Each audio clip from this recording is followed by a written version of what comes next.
네, 오늘 역사 속에 나타나시는 하나님이라고 하는 부제로 아브라함 가정을 중심한 복귀 승리에 대해서 살펴보도록 하겠습니다. 네, 아브라함 가정을 대하게 될 때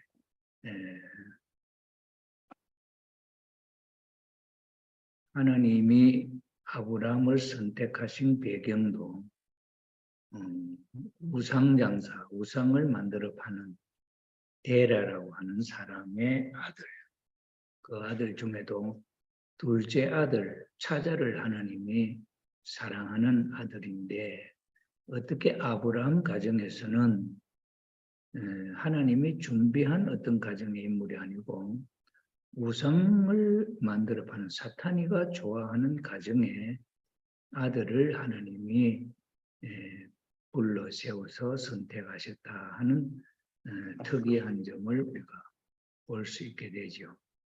이런 것을 이제 탕감복귀 섭리의 시각으로 참 부모님이 원리를 규명하실 때에 성경 속에 나타나 있는 그 많은 이야기들 가운데 아담 가정은 창조하신 가정이니까 직접적으로 하나님이 관여하는 가정이고, 노아 가정을 보면은 하나님이 노아는 당대 의인이라 하신 말씀을 놓고 볼 때 의로운 사람이니까 하나님 앞에 불리움 받을 수가 있겠다 이렇게 생각할 수 있는 배경이 되고, 그런데 아브라함이라고 하는 사람은 우상장사, 우상을 만들어 파는 하나님이 좋아하지 않는 가정이지 않습니까?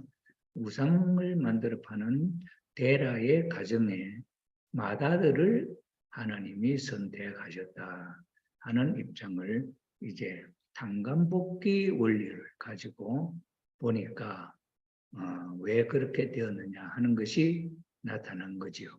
그래서 아담 가정에 있어서 하나님의 뜻을 이룰 수 없게 된 것은 사탄 루시엘이 해와를 꼬여서 타락하게 되고, 그 해와가 아담을 꼬여서 타락하게 되죠. 그래서 육신을 쓰고 있는 남자 여자, 천사장 루시엘은 영인체니까 육신을 쓰고 있는 존재만이 번식이 가능하지 않습니까?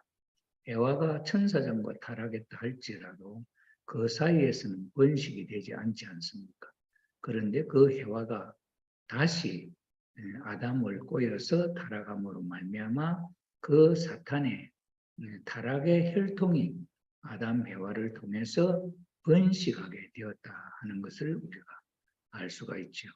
그런 면에 있어서 그러면 사탄은 그 자식하고는 관계가 없지 않냐 이렇게 되겠는데, 그 해와와의 그 관계가 혈통적 관계로 타락했기 때문에 그 혈통을 통해서 사탄이가 침범되어 있잖아요.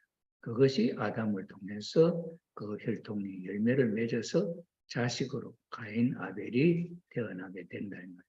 그럴 때 그 사랑의 열매로 태어난 가인과 아벨에 있어서 천사장, 누시엘, 사탄, 마귀가 된 천사장, 마귀도 그 혈통을, 왜 하나님이 혈통을 통해서 뜻을 영원히 번식시켜 나가려고 하신 뜻이 있기 때문에 사탄도 그러한 의중을 알고 그러한 것을 욕심을 내지 않을 수가 없죠. 그래서 그 혈통에 대한 미련이 사탄에게 있었죠.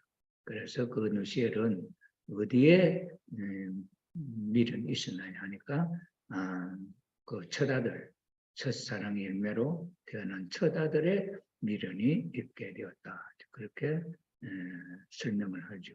그래서 가인은 사탄 편에 세워지고 아벨은 하늘 편에 세워져서 탕감복귀 섭리를 하는 믿음의 기대를 세우는 중심으로서 가인, 아벨이 두 사람이 제물을 하나님 앞에 바치는 것으로 해서 두 사람이 함께 바치는 것은 타락한 아담을 직접적으로 대할 수 없는 하나님이 심정적으로 그를 대신해서 가인, 아벨 두 사람에게 제사를 드리게 했다. 왜 두 사람이냐?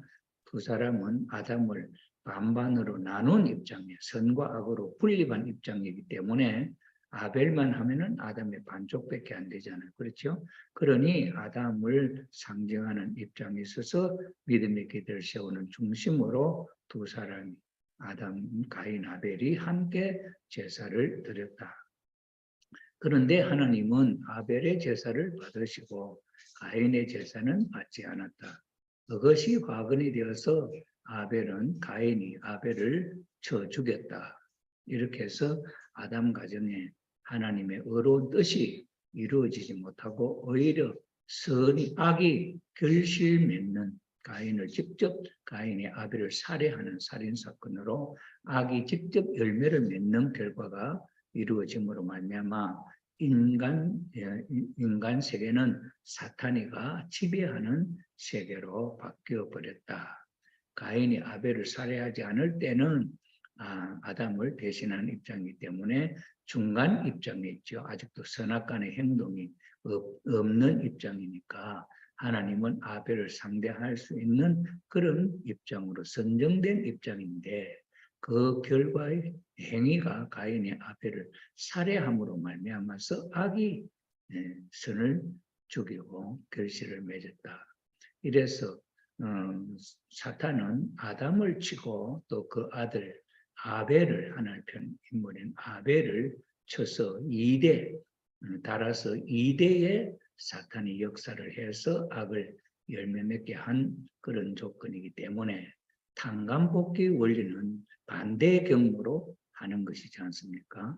그렇기 때문에 하나님의 복귀 섭리를 하는 세 번째 아브라함 때 있어서는 횟수가 세 번째는 초불덕삼이라 처음에 이루지 못하면 세 번째까지 해서 이룬다고 하는 말이 있는 것처럼 아브라함 때는 세 번째이기 때문에 꼭 이루어야 하는데 아브라함이 하나님 앞에 비둘기 양 암소 세 가지 제물을 드리는 것을 실패로 끝나게 되었다. 왜? 쪼개지 아니함으로 비둘기를 쪼개지 아니함으로 말미암아서 하나님이 받을 수 있는 그런 예물이 못 되었다.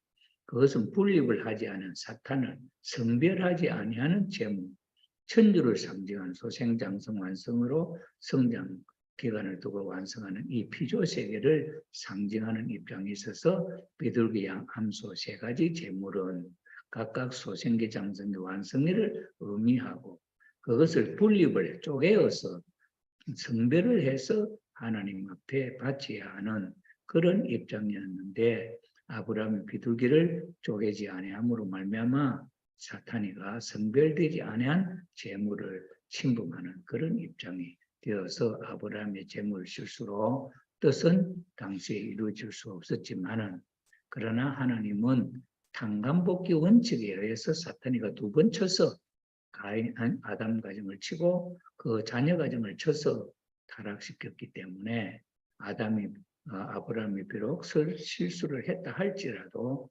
그 아들 이삭을 번제를 드리게 함으로 해서 복귀하려고 하는 섭리가 있었다 이거죠. 이렇게 tan간복귀 원리로 tan간복귀 섭리적 시각으로 성경을 볼 때 그 내용이 어떻게 이루어지는가 하는 것이 일목요연하게 한 원리로서 설명이 되는 것을 우리가 볼 수가 있었습니다. 그 다음에는 아브라함 가정은 인간 조상 가정 아담이 잘못해서 뜻을 이룰 수 없게 된 상황을 다시 복귀하는 입장이기 때문에 아담 가정에서 잃어버린 것을 다시 찾아오는 복귀하는 조건을 세워야 된다 하는 것이 또 tan간복귀 원리에 의해서 나타나게 되죠.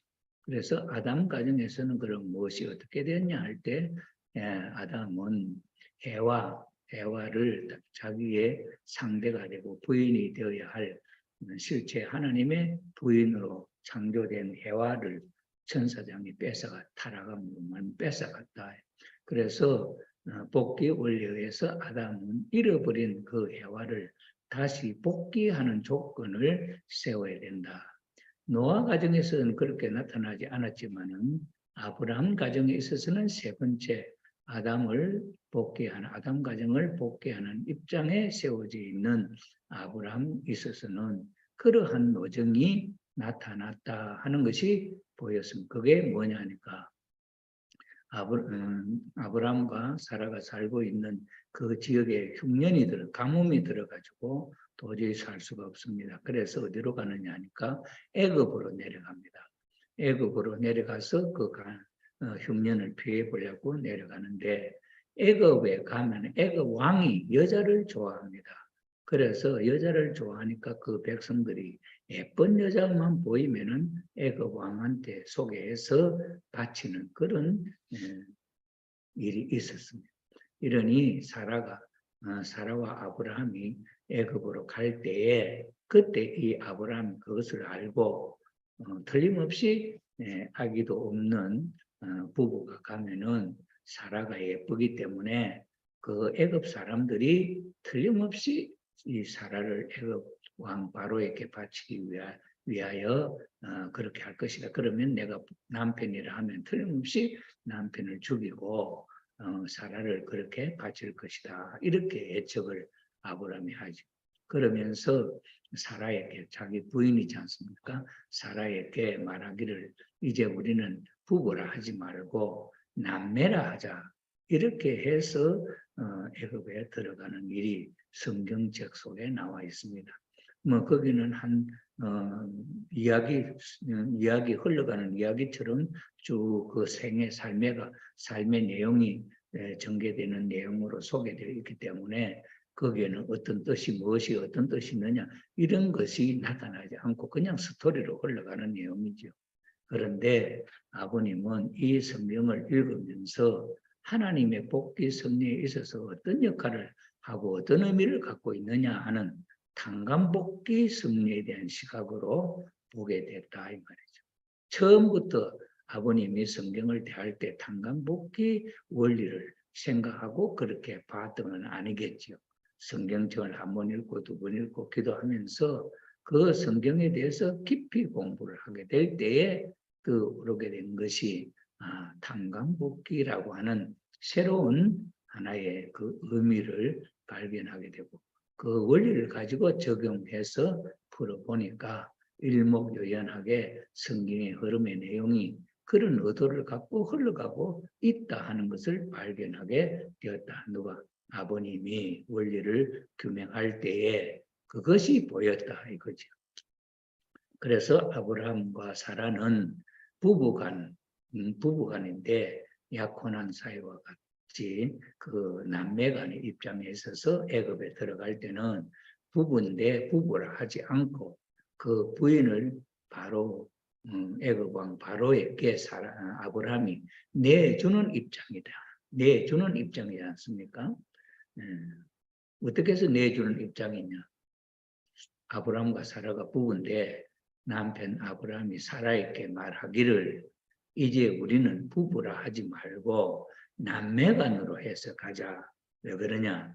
너는 잘생겼기 때문에 틀림없이 애굽 왕 바로에게 백성들이 바치려 할 거니 그때 내가 남편이라 하면 틀림없이 내가 나를 죽일 것이다. 그러니 너는 나를 남편이라 하지 말고 오빠라 해서 나를 구해줘라. 이렇게 하는 설득이죠. 이렇게 하는 이야기로서 나타나 있고 그 배경을 우리가 이해해 볼 수 있죠. 그럴 때 사라는 그렇게 한다 못한다 말이 없이 그렇게 순종을 하고 남편 아브라함의 말에 순종을 하고 애굽 왕의 부인으로 들어가게 될 때 백성이 사라를 참 소개를 해서 예쁘다고 소개를 해서 애굽 왕 부인으로 들어가게 될 때 이 사라는 성경에는 나타나 있지 않지만은 아버님이 그 사라에 대한 내용을 기도 가운데 연구하셔서 그 사라는 자기 자신을 아브라함의 부인의 자리를 지키기 위해서 몸뚱이를 간수를 했다. 이렇게 말씀을 하지 않습니까? 그래서 염소 위 같은 보드라운 그 가죽을 구해가지고 자기 아랫도리를 단속을 해서 똥오줌을 거기다가 넣고 함으로 말미암아 참 똥독이 몸에 올라가지고 몸이 막 흐르다 이래. 그래서 바로가 이제 사라를 모욕시켜서 데려오라고 첫날 밤을 보내기 위해서 데려오라고 이렇게 했는데 그 사라가 온 모습을 보니 도저히 남자가 범접할 수 없도록 참 몸이 상해가지고 있는 모습을 보고 바로가 그렇게 관계를 할 수가 없지요. 그러니까 하나님이 그 바로에게 나타나서 이 여인은 손대지 마라. 이 사람은 의로운 사람의 부인이다. 이렇게 하나님 바로에게 역사를 합니다. 그때 바로가 나는 이 사람이 처녀인 줄 알았지 부인인 줄 몰랐다. 그렇게 이야기를 하죠. 그러니 하나님이 나도 그걸 안다. 그렇지만 이제 이 사람은 의로운 아브라함의 부인이니까 돌려보내라. 이래가지고 그 바로 왕이 아이고 내가 부끄러운 일을 했구나 이렇게 생각하면서 사라에게 종을 붙여주고 그다음에 많은 재물을 주어가지고 남편에게 돌려보냈다. 그래서 롯 조카 롯하고 아브람 부부하고 종과 재물을 얻어서 애굽 왕으로부터 돌아왔다. 이 이야기죠.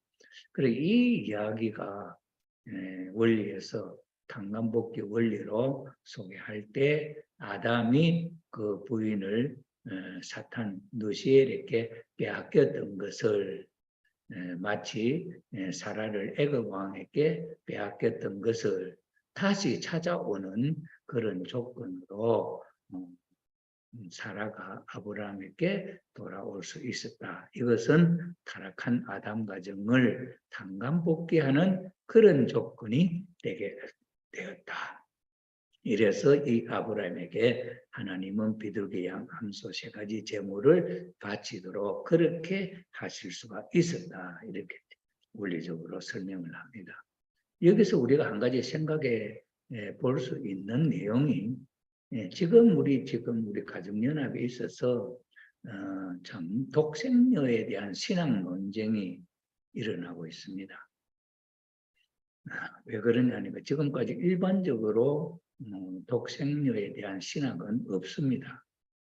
그저 독생자, 메시아, 예수님 이 생각이 부각되어 있고 그 메시아는 성부, 하나님과 성자, 예수님은 일체다. 이래서 그러한 입장에 있어서 예수님의 권위가 하나님적 권위를 갖고 있고 그렇게 나타난 하나의 신앙적 하나의 철학이 있죠.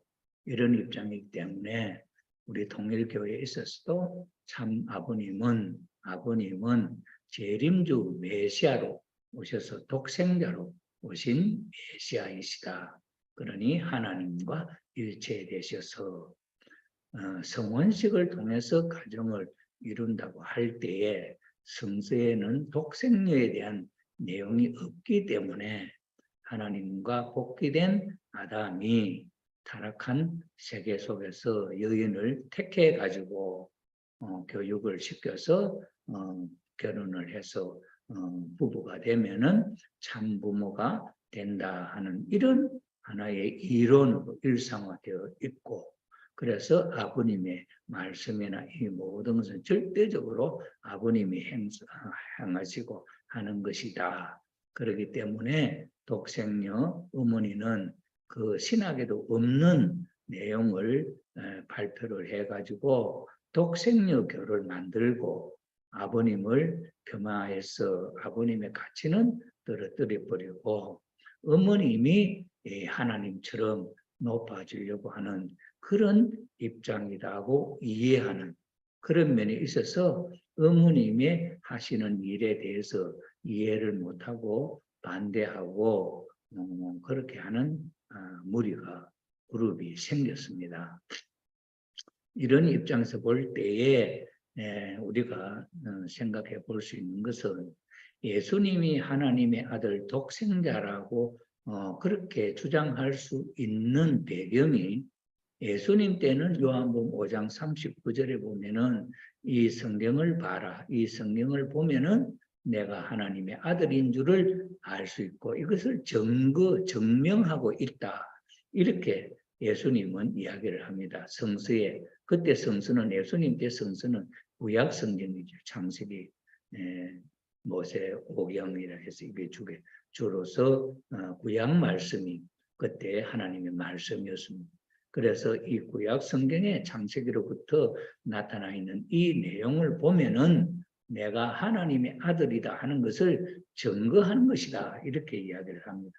그러나 그 당시에 유대교의 율법사, 교법사, 제사장 이런 사람들은 성경을 전적으로 공부하고 연구하는 지도자였습니다. 그 사람들이 아브라함 이후에 쭉 약 몇백 년, 아브라함 노아로부터 1600년, 2000년 지나고 그 다음에 아브라함 후손들이 예수님 올 때까지 2000년이지요. 그러니까 아브라함의 그 가르침을 2000년 동안 믿으면서 그 말씀을 지키고 살아왔다 이거죠. 그런데도 그 사람들은 그 율법을 구약 성경을 보면서도 예수님이 하나님의 아들로 왔다 하는 것을 받아들이지 못합니다. 목수의 아들, 그 현실적으로 눈에 보이는 입장을 볼 때에는 마리아가 요셉과 정혼한 사이에 있는 마리아가 아들을 낳았다. 그런데 그 아들이 요셉의 아들이냐? 요셉의 아들도 아니야. 하나님의 아들이다. 이렇게 했거든요.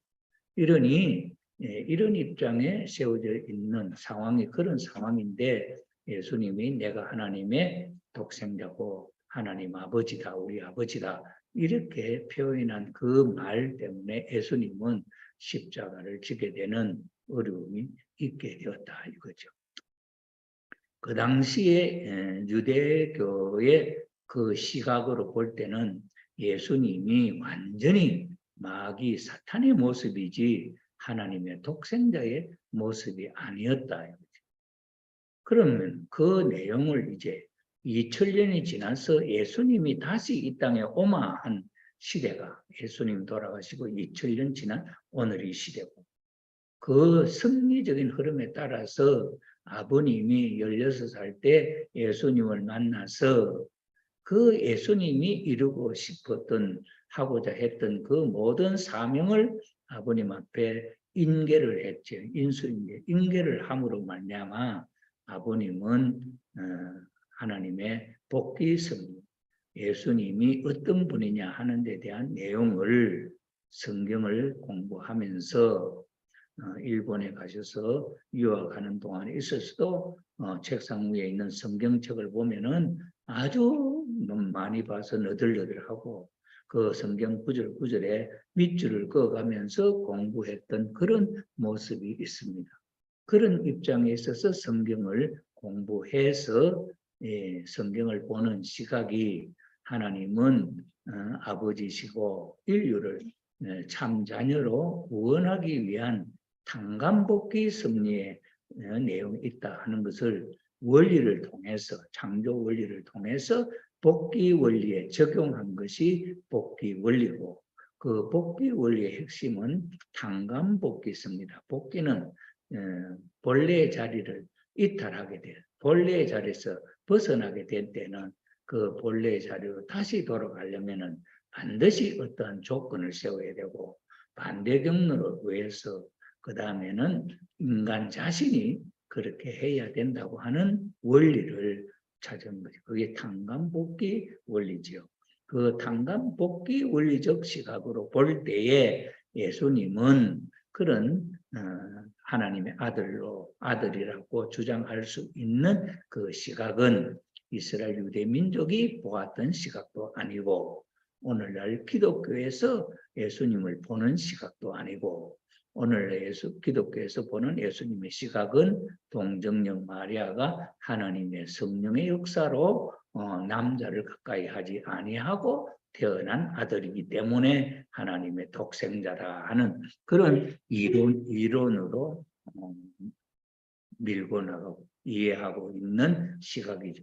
그러니 그 시각으로 메시아가 예수님이 메시아라고 할 수 있는 내용이 못 되고 예수님이 이 성경이 나를 증거하는 것이다 하는 그것을 볼 때 당간복귀 원리적 시각으로 볼 때에 예수님은 혈통복귀를 통해서 장자권 복귀를 통해서 하나님의 아들의 자격을 사탄에게 잃어버렸던 것을 사탄으로부터 다시 찾아오는 그 노름이 구약 성경에 기록되어 있었고 그것이 아브라함 가정에서부터 나타나는 정상으로 에서와 야곱이라고 하는 두 아들 사이에 동생이 형님이 되고 형님이 동생 되는 것을 발견하게 됐는데 동생이 형님이 되고 형님이 동생 되는 그 의미는 뭐냐?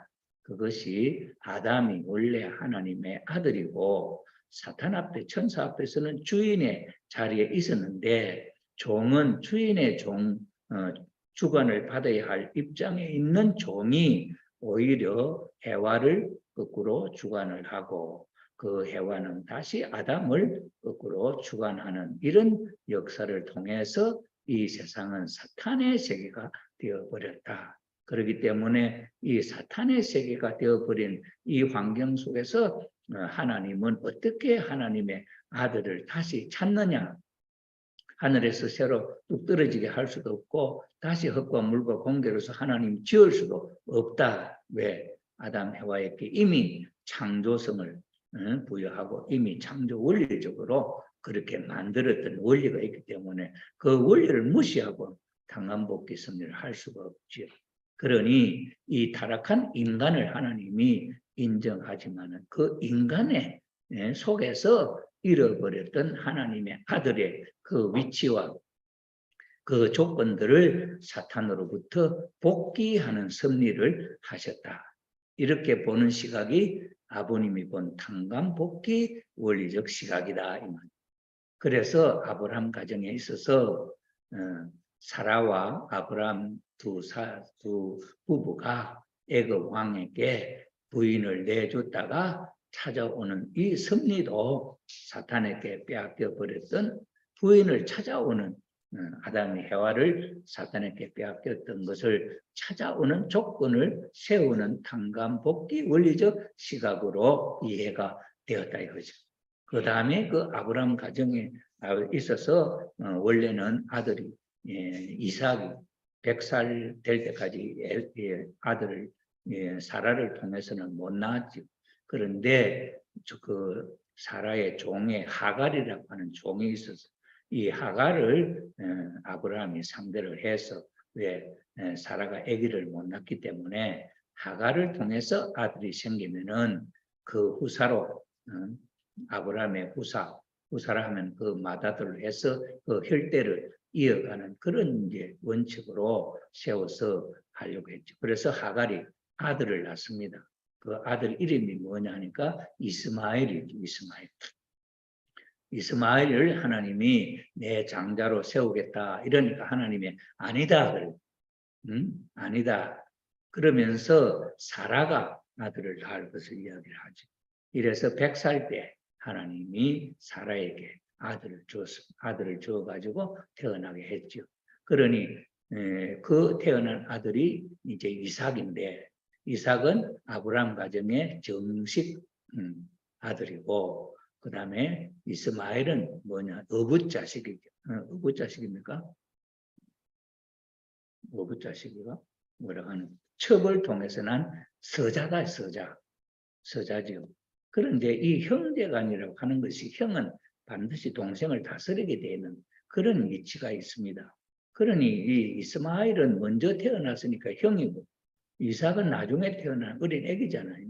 그럴 때 이스마엘이 이삭을 해코지를 하는 거예요. 그 모습을 보고 사라가 같이 살 수 없어서 쫓아냅니다. 그래서 하갈하고 그 이스마엘은 아브라함에 쫓겨나서 이렇게 살게 되었습니다. 이렇게 됐는데 아브라함이 만약에 그때 하나님 앞에 비둘기 양 암소 3가지 제물을 합당하게 잘 바쳤으면은 그 가인 아벨의 역사를 누구하고 해야 되느냐니까 이스마엘이 형님이고 이삭이 아벨 동생이니까 아벨이 되죠. 그래서 가인 아벨의 관계가 그렇게 될 수 있었는데 아브라함이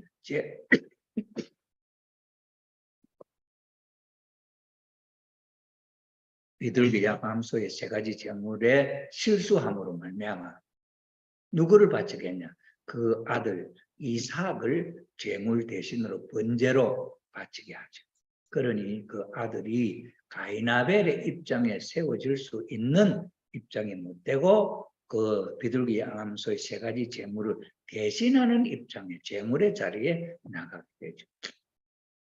이렇게 해서 아브라함이 이삭을 죽여서 하나님 앞에 번제로 드리려고 할 때에 그 이삭이 어린 애기도 아니고 참 소년 그런 입장이었는데 아버지의 마음을 읽고 죽음을 절대신앙 아버지를 따라서 죽어도 아버지 앞에 원망 없이 죽을 수 있는 그런 입장에 세워지게 될 때에 하나님이 아브라함을 말려서 이삭을 죽이지 못하게 합니다. 죽이지 못하게 해서 살아나서 이삭이 그 아버지를 도와서 사슴 뿔에 걸려 있는 사슴의 순양을 잡아다가 그 양을 태워서 하나님 앞에 번제를 드리게 되었다. 이렇게 성서에 나와 있죠. 그래서 이 사건을 통해서 원리에서는 또 어떻게 설명하느냐, 애정론의 하나님의 복귀 섭리 전체를 이렇게 살펴볼 때에 하나님이 중심 인물로 세웠던 인물이 한번 실수를 하면 다시 하나님이 쓰시지 아니하는 원칙이 있었다. 그런데 아브라함은 중심 인물로서 한번 실수를 했는데 다시 이삭을 번제를 드릴 수 있는 자리에 세우게 된 이유가 뭔가, 이것을 공부를 한 거죠. 아버님 기도를 해서 거기서 찾아낸 것이 탄감복귀 원리에 의해서 사탄이가 아담 가정에 있어서 아버지 부모도 치고 그 아들의 가인이 아벨을 쳐서 죽임으로 2대에 걸쳐서 역사를 했던 조건이 있기 때문에 탄감복귀 원칙에 의해서 아브라함이 비록 실수했다 할지라도 그 아들 이삭을 통해서 그 잘못된 것을 복귀할 수 있었다. 그래서 아브라함과 이삭이 함께 수양을 번제로 하나님 앞에 드린 그 제사는 아브라함을 대신하는 이삭, 아브라함과 이삭은 사람으로는 아버지와 아들이지만은 내용적으로 볼 때, 뜻으로 볼 때 있어서는 아버지와 이삭은 일체다, 한 사람이다, 이렇게. 그래서 아버지의 마음을 100% 믿고 따라서 이삭이가 하나가 되어서 아버지의 마음과 하나가 되었기 때문에 개체는 다르지만은 마음이 똑같은 하나다. 이래서 아브라함 대신으로 이삭이 실수한 아브라함이 실수하지 아니한 아브라함의 입장에서 수양을 하나님 앞에 드리는 제사가 되게 되었다. 이렇게 탄감복귀 원리로서 이 성경책을 풀어서 해석을 하고 있습니다. 이것이 이 관점이 탄감복귀 원리적 관점이다. 보는 관점이다. 이 관점은 이스라엘 유대 민족도 몰랐고 예수님을 따르는 기독교 성도들도 모르는 새로운 말씀입니다. 이 말씀을 발표했을 때에 기독교에서는 아버님의 원리를 받아들이지 못하게 된 거죠. 그것은 마치 이스라엘 유대 민족이 예수님을 메시아로 받아들이지 못한 것과 같은 그런 실수가 이루어지게 되죠. 그런 것처럼 기독교에서 재림주로 오신 아버님을 받아들이지 못함으로 말미암아 아버님은 제2차 승리로서 기독교를 대신하는 통일교회를 세우게 됩니다. 세계 기독교 통일신령협회를 세워서 메시아로서의 사명을 통일교를 중심 삼고 2차적 승리를 해나가시는 입장이다. 그럼 통일교회에서 보는 시각은 탄감복귀 원리로 보는 시각이다, 이 말이죠. 그런데 이것은 기존 신학이 인정을 하지 않는다. 이것이 아버님이 섭리를 이끌어 나가시는 데 있어서 어려움이죠. 그 어려움을 극복하고 1960년 성혼식을 하신 이후에 참 부모님은 지옥의 밑창으로 내려오셔서 타락한 인류를 탄감복귀로서 구원하는 섭리를 하시게 된다. 이래서 그 어려운 가운데 있어서도 통일교회의 신도들이 메시아를 도와서 천일국 기원절이 2013년 1월 13일 음력으로 이루어지는 역사를 기적적으로 이루어내게 됩니다. 이렇게 이루어낸 그 섭리적 흐름 속에 이제 탄감복귀 원리적 시각이 지배적으로 이 일을 해 나왔지요. 그런데 탄감복귀 원리적 시각하고 이제 창조 본연의 원리적 시각하고는 또 다릅니다. 타락하기 전 아담 해와가 타락하기 전 에덴 동산에 살던 그 환경은 창조 본연의 시각이죠. 그런데 성장해서 가정을 이루어서 뜻을 이루고 축복을 하나님과 더불어 축복을 이루어서 신인의 일체 천지인 참 부모가 되어가지고 하나님 가정이 출발했다고 한다면은 천국 환경이 이루어지고 그 모든 것은 하나님과 더불어 일체가 되어서 보는 그런 관의 세계가 되는 것이죠. 그런데 타락함으로 말미암아 탄감복귀 원리에 의해서 이루어지는 이러한 섭리가 막바지에 흘러와서 오늘에 이르게 되었다. 오늘에 이르게 된 이 상황 속에 우리는 아브라함 가정에 있어서 아브라함이 사라를 자기 부인인데 사라를 애굽 왕에게 내어주는 이 입장은 무슨 입장이냐? 그 부인 사라의 입장에서 보면 원통한 입장이 아닙니까? 남편이 자기를 지켜줘야 하는 주체로서의 남편이 자기를 애굽 왕 바로에게 주는 거예요.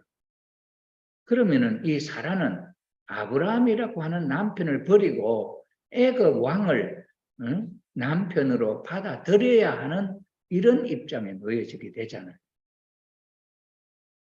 이것을 탄감복귀 원리적 시각으로 보면은 어떤 입장이냐 하니까 아담과 해와는 남매간이었고 앞으로 결혼해서 부부가 될 사람이고 부부가 되면은 하나님이 그 속에 들어오셔서 하나님과 일체되는 신인의 일체 천지인 참부모가 되는 그런 원리적 시각이 있다. 그랬는데 이 해와는 그 환경에서 그 환경을 버리고 천사를 택해서 남편으로 선택을 하고 타락을 하고 그 자리가 잘못된 것을 스스로 느끼고 다시 아담을 유혹해서 타락시키는 이런 결과가 일어났잖아요. 이런 입장이기 때문에 아담은 해와로 말미암아 타락하게 되었지요. 해와는 천사로 말미암아 타락하게 되었지요. 이것을 변명이라 그럽니다. 변명은 자기 스스로가 책임을 못했기 때문에 하는 내용이지 원리적인 내용은 아니다. 그래서 하나님은 변명을 싫어하죠. 그런 입장에 있는 해와가 그런 입장의 상태를 놓고 그것을 다시 수습해야 하는 것이 탄감복귀 아닙니까? 그러니 아브라함은 아담이 그렇게 된 것을 다시 수습하는 입장이 있어야 하기 때문에 자기는 사라와 부부간이지만은 이제 남매간으로 해가지고 그 사라를 애굽 왕 바로에게 주었다가 그 애굽 왕 바로에게 간 사라가 어떻게 하느냐에 따라서 해와가 잘못된 그 잘못했던 행동을 탄감복귀가 되느냐 안 되느냐 하는 것은 누가 결정하는 누구와에 따라서 달리냐 이 사라에게 달려있죠. 사라가 그 마음을 받아들여서 애굽 왕의 부인이 되어버리면은 해와 복귀는 물 건너가는 거죠. 안 되는 것이 아담이 해와를 잃어버렸던 것처럼 아브라함도 자기 부인 사라를 사탄에게 잃어버리는 것이 탄감복귀가 안 되지요. 그럼 이것을 그러면 어떻게 해결했냐? 사라 그 자체가 부인이 나는 아브라함의 부인이다 하는 그 관을 철두철미 갖고 있고 지키고 절대 신앙, 절대 사랑했다, 절대 복종했다. 그런데 아담 해와의 입장 보면은 아담 해와는 앞으로 아담의 부인이다. 이러한 원리가 있는데 이 부인의 자리를 누가 스스로 버렸냐? 해와가 스스로 아담의 부인의 자리를 버리고 천사장 종의 자리를 선택했다. 선택함으로 말미암아 이게 타락으로 이루어졌기 때문에 이것을 탕감하는 입장에 있어서 해와가 그 내용을 스스로 뻗쳐나와요. 그러니 이 사라 자신이 스스로 나는 아브라함의 변함없는 부인이다 하는 그 위치를 스스로 지켜요. 그건 죽을 수도 있죠. 그렇게 함으로 말미암아 애굽 왕 바로가 그 여인을 쳐 죽일 수도 있잖아요. 그러니 죽을 수도 있는 환경에 있었어도 이 사라는 나는 애굽 왕 부인이 될 수 없다. 그래서 나는 아브라함의 부인이다 하는 그 위치를 그 자리에서 스스로 지킴으로 말미암아 그 사탄을 받아들이지 아니하고 해와는 천사장 루시엘을 받아들였지만은 이 사라는 애굽 왕 바로를 받아들이지 아니하고 바로 아브라함 앞으로 올 수 있었다. 이것이 탕감복귀다 이 말. 이건 누구의 탕감복귀입니까? 아담 가정의 탕감복귀다 하는 말은 큰 덩어리고 그 내용 속에서 보면은 해와가 타락했던 것을 탕감복귀하는 내용이다. 사라가 해와를 대신한 사라가 해와가 잃어버렸던 것을 탕감복귀한 조건을 세웠다. 누가? 사라가 타락한 해와의 입장을 탕감복귀하는 입장을 세웠다. 원리에서는 이렇게 이름을 짓지 않았습니다. 지금까지. 아담 가정을 탕감복귀했다. 그럼 아담 가정을 대표하는 사람은 누구예요? 아브라함이 이렇게 알고 있잖아요.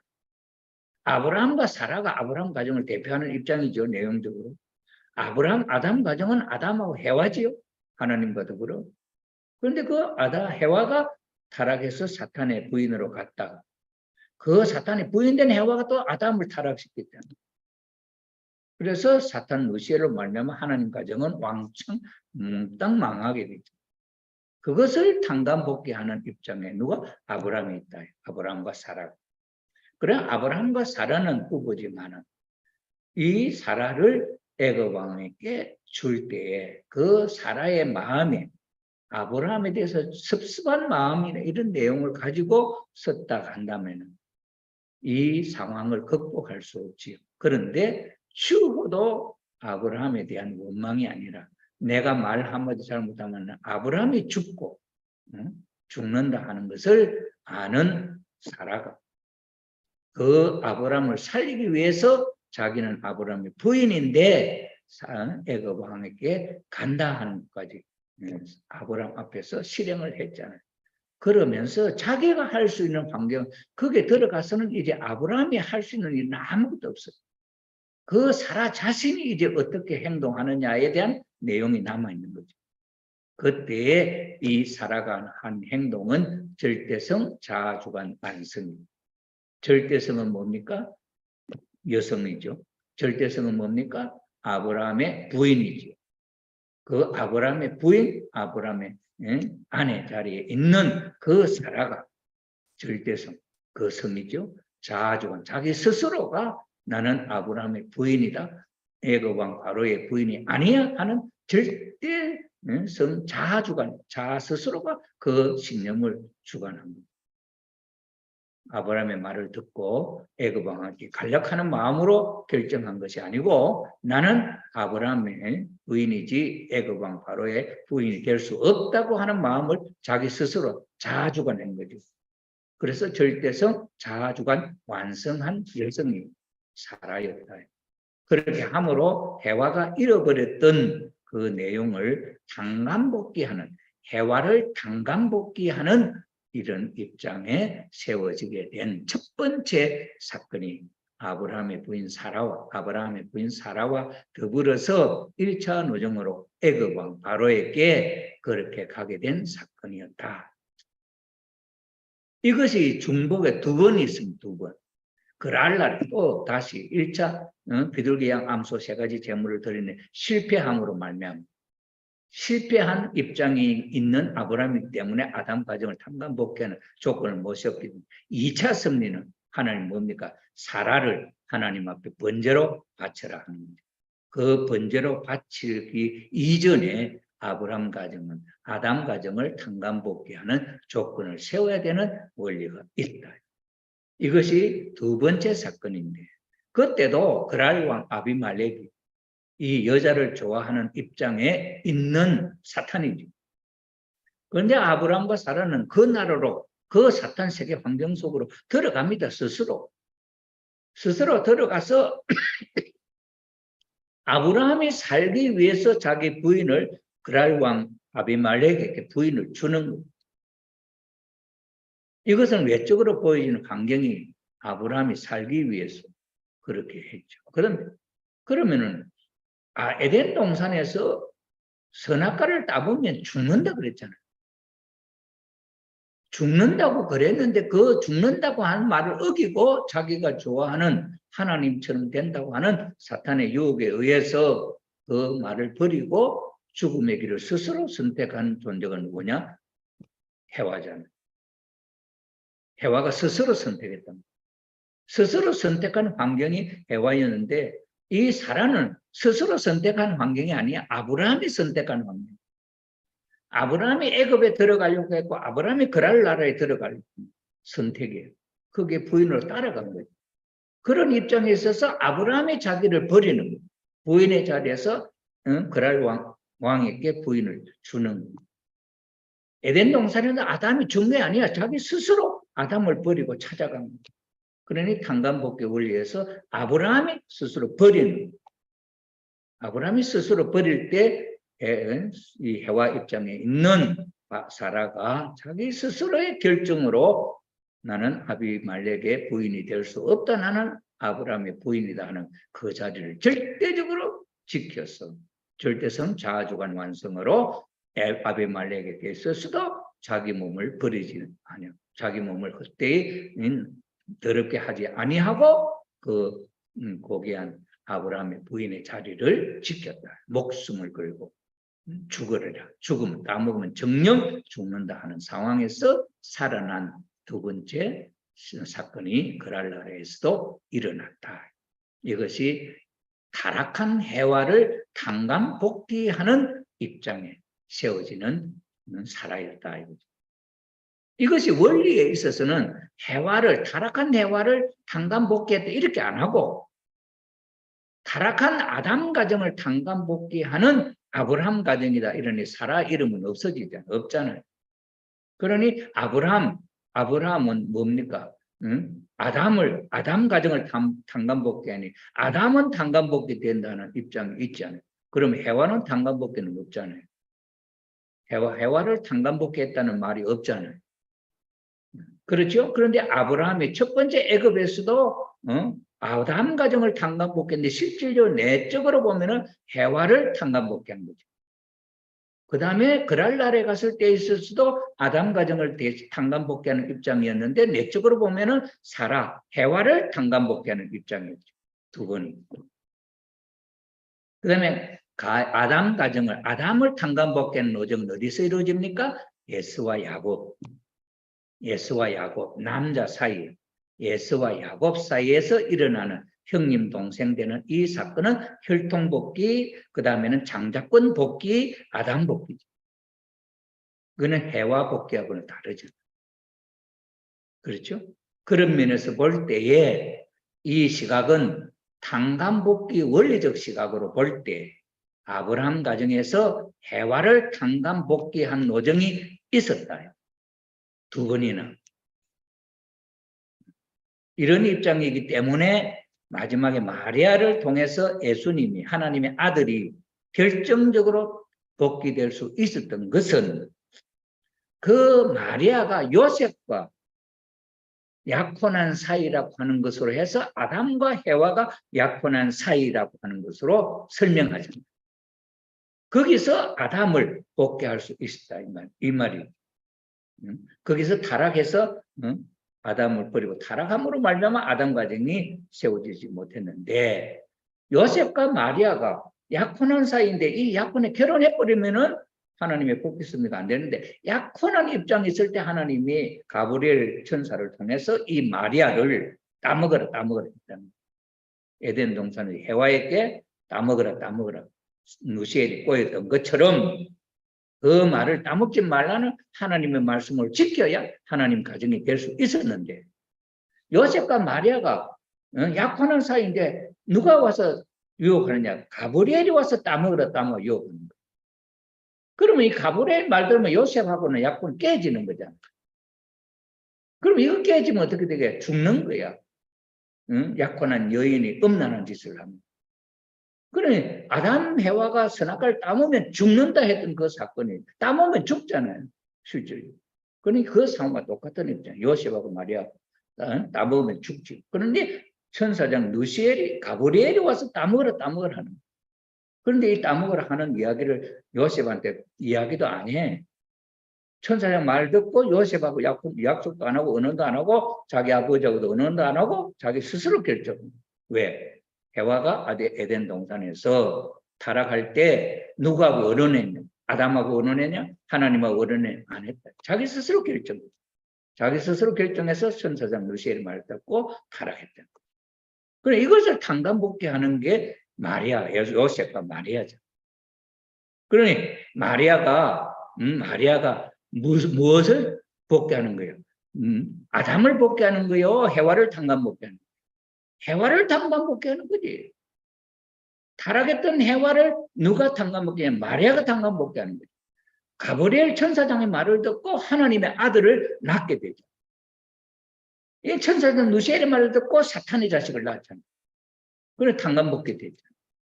그래 해와의 탕감복귀라고 하는 말은 원리 근원에는 없습니다. 해와의 탕감복귀라 하는 말은 이름이 없습니다. 왜 그러냐? 그때까지의 상황, 기독교의 상황은 독생자의 이론은 있지 독생녀에 대한 이론은 없습니다. 해와 복귀에 대한 이유는 없어요. 왜? 아담 복귀가 돼야 해와 복귀가 될 수 있다. 원리죠. 왜? 아담을 창조하고 그 갈빗불로 해와를 지었기 때문에 아담이 복귀되어야 해와가 복귀될 수 있다. 아담이 복귀된 뒤에 갈빗불로서 해와를 창조해. 아담이 복귀된 뒤에 해와를 탕감복귀한다. 이 원칙이 이게 기독교적 신앙 관점이에요. 유대교적 관점. 메시아가 왕으로 온다 하는 거기서 벗어나지 못하고 메시아로 오신 예수님을 기독교식하고 독생자 하나님의 아들을 받아들여요. 그 아들이 복귀되어서 그 아들이 뭘 하겠느냐? 결혼을 하려고 했다. 그럼 결혼은 누구와 하느냐? 복귀된 독생자라면 복귀된 독생녀가 있어서 결혼하게 된다. 그 이야기의 스토리는 진전되지 않았다. 그래서 독생녀를 하는 이름이 성서에는 없습니다. 거기서 예수님의 배필될 사람은 성신이라고 하는 이름으로 거룩한 신이에요. 성신이라고 하는 이름으로 대체되었다. 성신의 역사, 성령의 역사는 어머니의 신이다. 이건 원리적 시각. 이거는 탕감복귀 원리로서 조명합니다. 자, 그래서 탕감복귀 원리적 시각으로 볼 때 해와 복귀가 있었다 하는 것은 다 원리 속에도 있는 내용인데 그 이름을 독생녀 복귀라고 하는 이름으로 짓지 않았다. 그런데 이제 어머님이 기원절 날 어머님이 나는 독생녀다 하는 선포를 하심으로 말미암아 여기에 중대한 사건이 중대한 섭리가 새롭게 시작이 되었다. 이 이야기는 내일 이어서 이야기를 하도록 하겠습니다.